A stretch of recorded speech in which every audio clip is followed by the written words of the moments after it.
भारत में ग्रामीण क्षेत्रों के विकास में पशुपालन की अहम भूमिका है और यह समाज का अभिन्न अंग भी है। इस दिशा में बायफ ग्रामीण विकास संस्थान उत्तर प्रदेश, जो एक गैर सरकारी संस्था है, उत्तर प्रदेश में दुधारू पशुओं के विकास एवं दुग्ध व्यवसाय के विकास की दिशा में पिछले 24 वर्षों से सतत कार्यरत है। इसका मुख्य उद्देश्य प्रदेश में नवीनतम तकनीक के माध्यम से दुधारू पशुओं की उन्नत प्रजाति तैयार करना है। साथ साथ पशुओं के संतुलित आहार, स्वास्थ्य तथा रखरखाव की जानकारी कराकर दुधारू पशुओं की दूध उत्पादन क्षमता को बढ़ाना है, जिससे गरीब पशुपालकों का सामाजिक और आर्थिक उत्थान हो एवं देश की अर्थव्यवस्था, खाद्यान्न व कुपोषण की समस्याओं का निदान हो सके। यही लक्ष्य लेकर शुरू हुआ था एक विचार प्रसिद्ध गांधीवादी और सामाजिक कार्यकर्ता डॉक्टर मणिभाई देसाई के मस्तिष्क में। तब उन्होंने महात्मा गांधी के ग्राम स्वराज की कल्पना को साकार करने का एक स्वप्न देखा और जो आज ग्रामीण विकास के क्षेत्र में एक अद्वितीय और अग्रणी संस्था के रूप में साकार हुआ। बायफ अर्थात भारतीय एग्रो इंडस्ट्रीज फाउंडेशन। यह संस्था आज भारतवर्ष में 25 लाख से ज्यादा किसानों और पशुपालकों के चेहरे की मुस्कान बन चुका है। बायफ की स्थापना डॉक्टर मणिभाई देसाई ने 24 अगस्त 1967 में महाराष्ट्र के पुणे जिले के एक छोटे से गांव उर्ली कांचन में की, जिसका उद्घाटन भारत के तत्कालीन राष्ट्रपति माननीय डॉक्टर जाकिर हुसैन ने किया। बायफ बॉम्बे पब्लिक ट्रस्ट अधिनियम 1950 के तहत एक पंजीकृत संस्था है।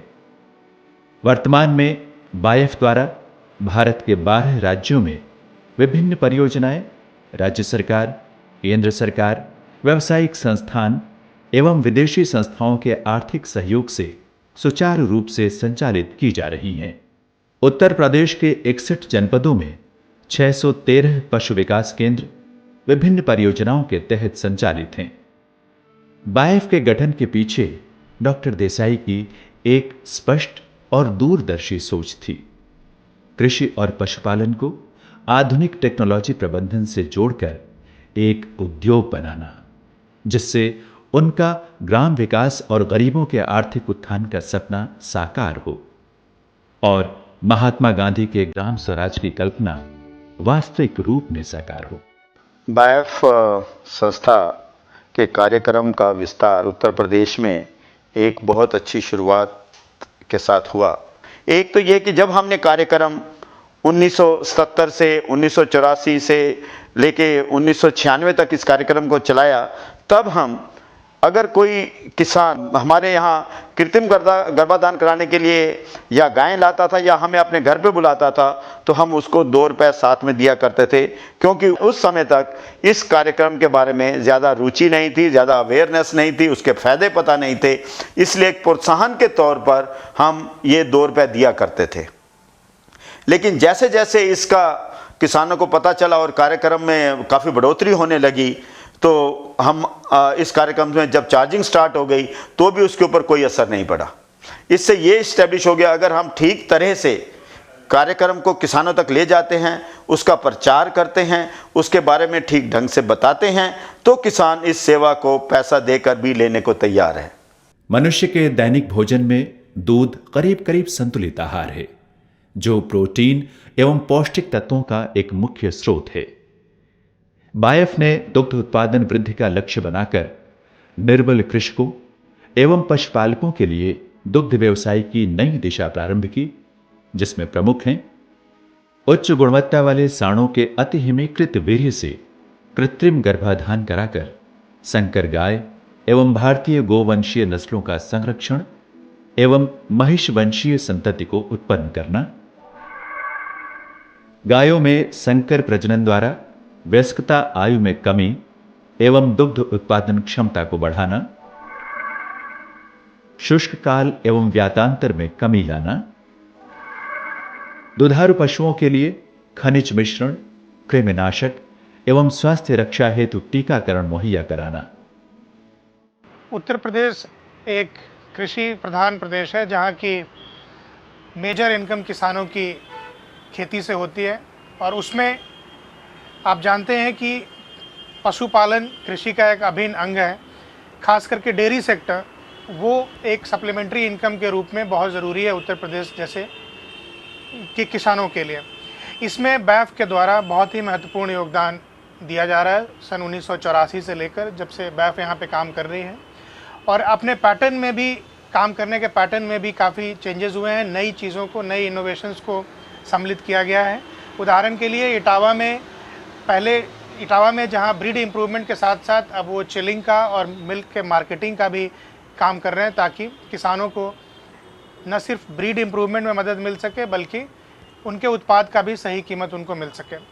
इसी तरह से एक नया कॉन्सेप्ट ये लगाया गया है कि पहले जो लेवी ये कलेक्ट करते थे वो गवर्नमेंट के अकाउंट में जाया करते थे, बट एक्सपेरिमेंटल बेसिस पे 100 सेंटर्स पे एक प्रोजेक्ट सैंक्शन किया गया, जहाँ की 40 रुपये जो ये किसान से लेवी लेते हैं उसका एक कॉर्पस बना सकते हैं, ताकि उस कॉर्पस से बाद में इसको चला सकें। आज की तारीख में मेंटेनेंस का ग्रांट DRDA इनको दिया करता है बैफ से, लेकिन इस नए मॉडल में बैफ एक सस्टेनेबल तरीके से काम करते हुए प्रदेश में जो नस्ल सुधार है पशुओं का उसमें अपना योगदान देते हुए, और जो किसान और जो लोग खेती पे ज़्यादा आधारित हैं, जिनकी जीविका उस पर आधारित है, उनको एक सप्लीमेंट्री इनकम जो डेयरी सेक्टर से हो सकता है उसमें अच्छा इजाफा करने में मदद मिल सकती है।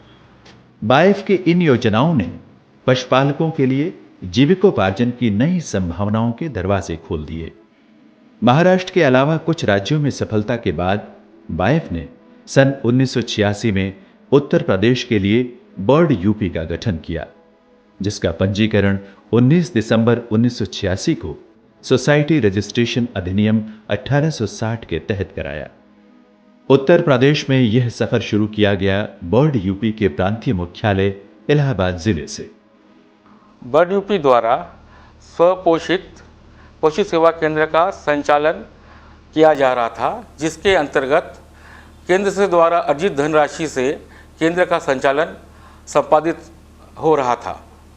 इसी परिकल्पना को देखते हुए बर्ड यूपी ने इस परियोजना की नींव HSY स्कीम के अंतर्गत रखी, जिसके अंतर्गत भारत सरकार के ग्रामीण मंत्रालय ने 100 केंद्रों का 13.62 करोड़ की राशि प्रदान की। बर्ड यूपी द्वारा उत्तर प्रदेश में चलाए जा रहे कार्यक्रमों के परिप्रेक्ष्य में भारत सरकार के ग्रामीण विकास मंत्रालय द्वारा दुधारू प्रजातियों के सुधार एवं ग्रामीण नवयुवकों को रोजगार के अवसर उपलब्ध कराने हेतु पूर्वी उत्तर प्रदेश के 17 जनपदों में 100 पशु विकास केंद्र संचालित करने हेतु फरवरी 2004 में इस परियोजना की संस्तुति प्रदान की। अंततः नाबार्ड एवं wife development research foundation Pune के मध्य 8 अप्रैल 2004 को अनुबंध निष्पादित हुआ। बाइफ ने भारत सरकार के दिशा निर्देशों के तहत एवं नाबार्ड के सहयोग से इस परियोजना के 100 केंद्रों की स्थापना की जिम्मेदारी अपनी सहयोगी संस्था बर्ड यूपी को दी। केंद्रों की स्थापना एवं उन्हें पूर्ण रूप से संचालित करने में कई महीने लग गए, जैसे केंद्रों की स्थापना हेतु स्थान की चयन प्रक्रिया, चयनित केंद्रों पर प्रजनन योग्य पशुओं की संख्या की जानकारी एकत्र करना, यातायात, बैंक, डाकघर एवं पेट्रोल पंप की सुविधा, साथ ही साथ केंद्राधिकारियों को कृत्रिम गर्भाधान संबंधित सैद्धांतिक एवं व्यवहारिक प्रशिक्षण उपलब्ध कराना आदि। अक्टूबर 2004 में बर्ड यूपी ने 18 केंद्रों के शुभारंभ के साथ साथ इस परियोजना को एक नया आयाम दिया और धीरे धीरे अगस्त 2005 तक पूर्वी उत्तर प्रदेश के 17 जनपदों में समस्त 100 केंद्रों की स्थापना का कार्य संपादित किया। इस परियोजना में 17 जनपदों के 96 विकास खंडों के अंतर्गत 5248 गांवों को आच्छादित किया जा रहा है। To sum up, I would say that the project is running successfully and it is really benefiting the rural mass. the fact that BIF could collect 4 crores of rupees as charges or fees speaks volumes of the success of the project. It speaks volumes of the actual involvement of the people under the project. BIF has done a splendid job. I wish them all success in this particular project as well as all projects in future. Thanks. मैं BIF द्वारा किए जा रहे सराहनीय कार्यों के लिए अति प्रसन्न हूँ और ये मैं मानता हूँ कि इन्होंने अथक प्रयास से प्रदेश में नस्ल सुधार का कार्य किया है। गाय एवं भैंसों में कृत्रिम गर्भाधान से उत्पन्न नस्ल की संकर गाय एवं भैंस की उत्पत्ति की है। इस प्रकार इन्होंने भारतीय गोवंशी पशुओं का संरक्षण और संवर्धन का भी काम किया है। इस तरह से ग्रामीण अर्थव्यवस्था में इनका बहुत बड़ा योगदान है और मैं इस परियोजना के साथ ही साथ BIF उत्तर प्रदेश इकाई को उनकी सर्वोन्मुखी विकास योजना की कामना करता हूँ, जो ग्रामीणों को आत्मनिर्भर बनाने के लिए अहम भूमिका निभाता आ रहा है। जिन देसी गायों का औसत दुग्ध उत्पादन 1 से 1.5 लीटर प्रतिदिन होता है, उन गायों में कृत्रिम गर्भाधान करा के औसतन प्रतिदिन 8 से 12 लीटर दूध देने वाली संकर एवं उन्नत प्रजाति की संतति उत्पन्न की जाती है। इसी प्रकार भैंस में भी उन्नत प्रजाति से लगभग प्रतिदिन 6 से 8 लीटर दूध देने वाली संतति उत्पन्न की जाती है। BIF के आने से पहले जब हम लोगों की गाय या भैंसें हीट में आती थी, गर्म होती थी, तो हम उसको लेके एक गांव से दूसरे गांव तक भी जाते थे और पता चलता था कि सांड और भैंसा नहीं मिला। जो उसका हीट पीरियड था वो ख़त्म हो जाता था और मुझे या हम लोगों को पुनः फिर 21वें दिन का इंतज़ार होता था। ऐसा कभी कभी होता था कि 5-5, 6-6 महीने तक हम लोग की जो भैंसें या गाय होती थी वो गर्भित नहीं होती थी और हम लोग का जो 1 या 2 बयान टल जाता था उसका। लेकिन जब से BIF आया हम लोग की ये समस्या बिल्कुल दूर हो गई। साहब हमारे एक देसी गाय थी जो 2 लीटर 1.5 लीटर दूध लगने वाली थी। देसी सांड से हमने बनवाए थे तो भी वही 2 लीटर 1.5 लीटर, और उसके बछड़े जो पैदा होते थे उनका भी वही नस्ल। तो हमारे BIF के लोग जो हैं डॉक्टर साहब आए, बताएं कि हमारे नस्ल का जो है बीज डलवाओ तो उससे कुछ फ़र्क होगा, 18 लीटर दूध देने वाली बन जाएगी। हमने उनसे राय लेके अपना कार्य देसी गाय के ऊपर जो है बीज डलवा के ये पहले ही ब्यात में बछिया पैदा हुई है और वो 18 महीने में ही गाभिन हो गई और 3 महीने की वो गाभिन हो चुकी है। अंतर्राष्ट्रीय मापदंड के अंतर्गत उन्नत नस्ल के सांडों से उच्च कोटि का वीर्य केंद्रीय अनुसंधान केंद्र उर्ली कांचन पुणे में उत्पादित करना,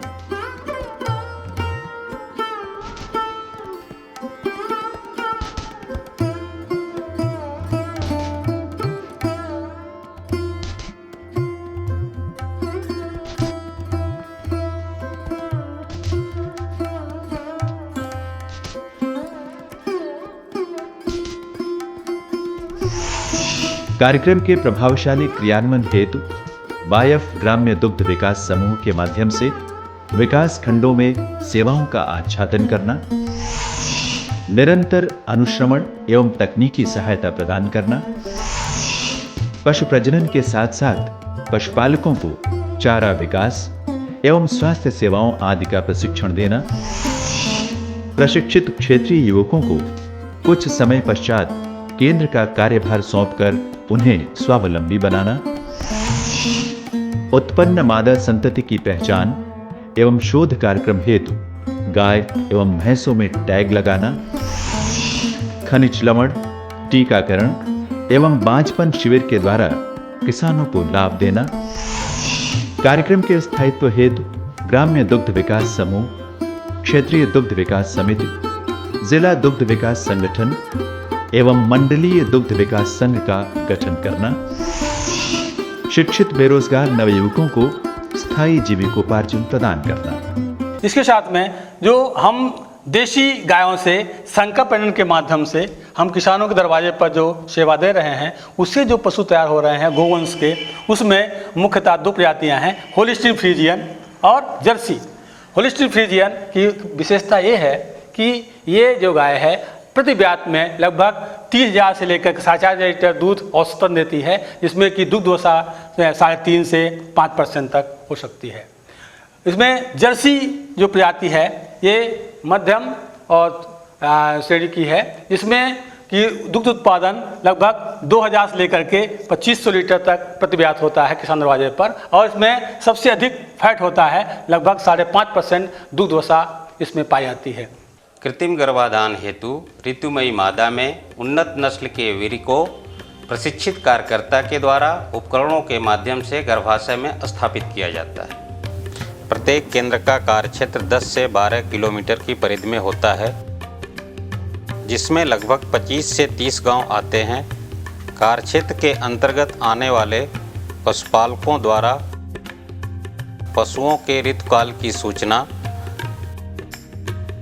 फोन के माध्यम से केंद्राधिकारी को दिया जाता है। सूचना प्राप्त होने के उपरांत केंद्राधिकारी द्वारा घर पहुंचकर कृत्रिम गर्भाधान की सेवा देता है।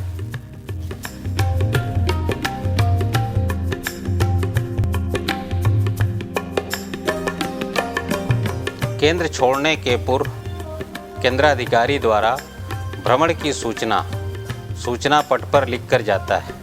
इस अवधि में केंद्र पर आने वाले पशुपालक एवं अधिकारी गण को भ्रमण की जानकारी हो सके।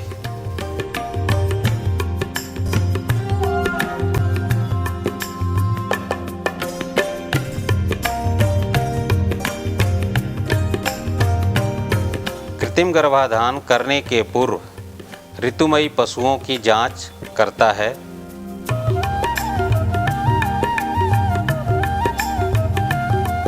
तदुपरांत कृत्रिम गर्भाधान में उपयोग किए जाने वाले वीर्य का गर्म पानी में थाइंग किया जाता है। तापमान की जानकारी हेतु थर्मामीटर का उपयोग किया जाता है।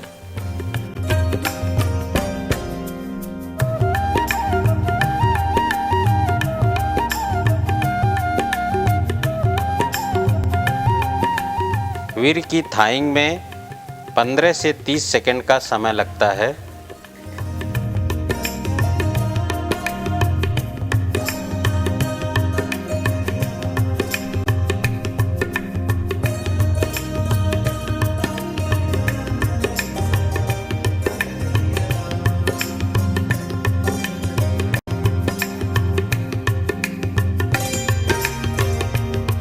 तत्पश्चात कृत्रिम गर्भाधान का कार्य किया जाता है।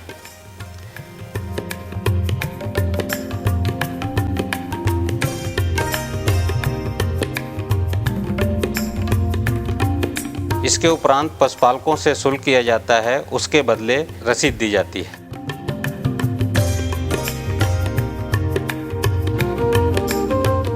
इसी तरह से भैंस में भी कृत्रिम गर्भाधान का कार्य किया जाता है।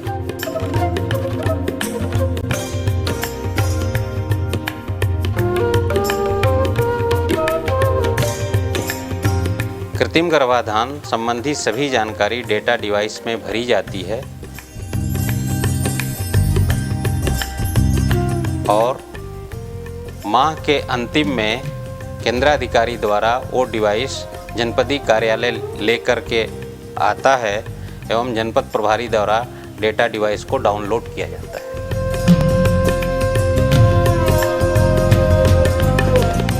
किसानों को सलाह दी जाती है कि उनकी गाय 18 से 21 दिन के अंदर पुनः गर्मी में नहीं आती है तो उसे 3 महीने के उपरांत गर्भ परीक्षण अवश्य कराएं। लगभग 2 से 3 माह बाद गर्भ परीक्षण घर पर पहुंच करके किया जाता है, जिसका शुल्क किसानों से नहीं ली जाती है एवं 10 माह बाद उत्पन्न संतति की जानकारी भी की जाती है। वाइफ से हम लोगों को बहुत लाभ मिला। वैव की देन है कि आज गांव में देहात क्षेत्र में जो है जर्सी गाय, साहिवाल, बछिया जो भी दिखाई दे रही हैं, भैंस का भी नस्ल बदल गया है। जो दूध हम लोग सुनते थे कि 10 लीटर 20 लीटर जो है गाय भैंस देती हैं, वह आज दूध हम लोग को दिखाई दे रहा है प्रत्यक्ष रूप से। बायब के माध्यम से हम तुरंत फ़ोन करते हैं, हमारे दरवाजे पर डॉक्टर जो है सीमन लेकर आता है और वो हमारे पशु को गाभिन करता है और इस तरह से हमें दर दर भटकने से भी मुक्ति मिल जाती है और हमारा जो प्रोडक्शन है वो अच्छा होता है और हमारे पास अच्छी नस्ल की पशु पैदा हैं। पहले हमारे पास देसी गाय थी और वो जब गर्म हुई तो बैफ के डॉक्टर को बुला करके हमने इसको सीमेंट चढ़वाया और इसके बाद जो हमको ये बछिया दी वो बहुत ही अच्छी है और ये पर डे 14 लीटर तक हमको दूध देती है। डॉक्टर साहब एक माई देसी गाय रहे जब उनके दूध से 2.5 लीटर दूध देते रहे। हम बैफ को डॉक्टर के बुला के एक माता के सीवन चढ़वैली जो कि परिणाम स्वरूप ये बचिया के हम पौली। आज ओकरी माई के हम बेच देले बानी और ये बचिया के 2 बार इस टाइम होती है और 4 महीना का ई गाभिन बाटे। बायफ को इस जनपद में दुधारू पशुओं के नस्ल सुधार का जो कार्यक्रम दिया गया है उसको इन्होंने बहुत ही सराहनीय ढंग से किया है और हम उम्मीद करते हैं कि यह कार्यक्रम काफ़ी अच्छी ढंग से और करते रहेंगे। इस कार्यक्रम से जनता को काफ़ी अच्छा फ़ायदा हुआ है, उनके पशुओं की नस्ल सुधर गई है। पशुपालकों को पशु प्रबंधन एवं रोगों से बचाव हेतु उचित जानकारी बैठकों के माध्यम से दी जाती है। इस कार्यक्रम में विशेषकर जन संगठन बनाने पर बल दिया गया है। ग्राम्य स्तर पर बायफ ग्राम्य दुग्ध विकास समूह, केंद्र स्तर पर बायफ क्षेत्रीय दुग्ध विकास समिति, जिला स्तर पर बायफ जिला दुग्ध विकास संगठन, मंडल स्तर पर मंडलीय दुग्ध विकास संघ। मंडलीय दुग्ध विकास संघ आजमगढ़, फैजाबाद, गोरखपुर में प्रस्तावित है। एक मंडल में 5 से 6 जनपदों का समावेश होगा। उपरोक्त संगठन पंजीकृत पशुपालक को ही बनाया जाता है। ग्राम्य स्तर पर गठित बायफ ग्राम्य दुग्ध विकास समूह में 15 से 20 पंजीकृत पशुपालक होते हैं। समूह के संचालन हेतु 2 प्रतिनिधियों का सर्वसम्मति से चयन किया जाता है, जिन्हें अध्यक्ष एवं उपाध्यक्ष का पद दिया जाता है। प्रत्येक बायफ ग्राम्य दुग्ध विकास समूह से चयनित अध्यक्षों एवं उपाध्यक्षों से बायफ क्षेत्रीय दुग्ध विकास समिति का गठन किया जाता है। बायफ के संगठन के बैठक चल रही जिसमें ग्रामीण स्तर के सीएफए के पदाधिकारी आए हुए हैं। उस एक मीटिंग चल रही जिस मीटिंग के द्वारा मैं गाँव में लोगों को विकास के बारे में जानकारी अवगत करा रहे हैं। कार्यक्रम के दौरान पशुपालकों को जो सेवाएं दी जा रही हैं उसके बदले पशुपालकों से सेवा शुल्क लिया जाता है। यह सेवा शुल्क बीपीएल किसानों से कम लिया जा रहा है। यह सेवा शुल्क सस्टेनेबिलिटी कोष में जमा किया जाता है, जो परियोजना की समाप्ति के उपरांत सस्टेनेबिलिटी कोष से सतत कार्यक्रम का संचालन संगठन के माध्यम से बर्ड यूपी एवं नाबार्ड के देखरेख में चलाया जाएगा। इस परियोजना का कार्यकाल 5 साल के लिए था। 4 साल के बीतने के बाद हमने इस परियोजना का फर्दर एक्सटेंशन गवर्नमेंट को प्रपोज किया, क्योंकि इसका कॉर्पस जो रिक्वायर्ड लिमिट तक नहीं हो पाया था।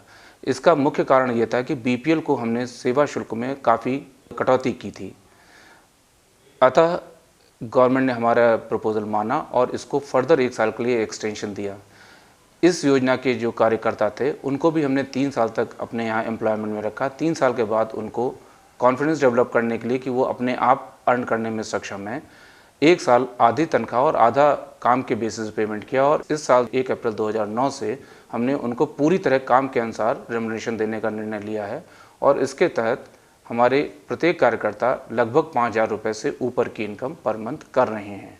इस परियोजना में अब तक 4.5 करोड़ रुपए का कॉर्पस हो चुका है और हम उम्मीद करते हैं कि परियोजना समाप्त तक ये कॉर्पस बढ़ के 5 करोड़ रुपए हो जाएगा। संगठन की सदस्यता हेतु परिवारों से पंजीकरण शुल्क मात्र 1 बार लिया जाता है तथा कृत्रिम गर्भाधान शुल्क प्रति गर्भाधान लिया जाता है। गर्भ परीक्षण की जांच एवं उत्पन्न संतति की जानकारी हेतु कोई शुल्क पशुपालकों से नहीं लिया जाता है।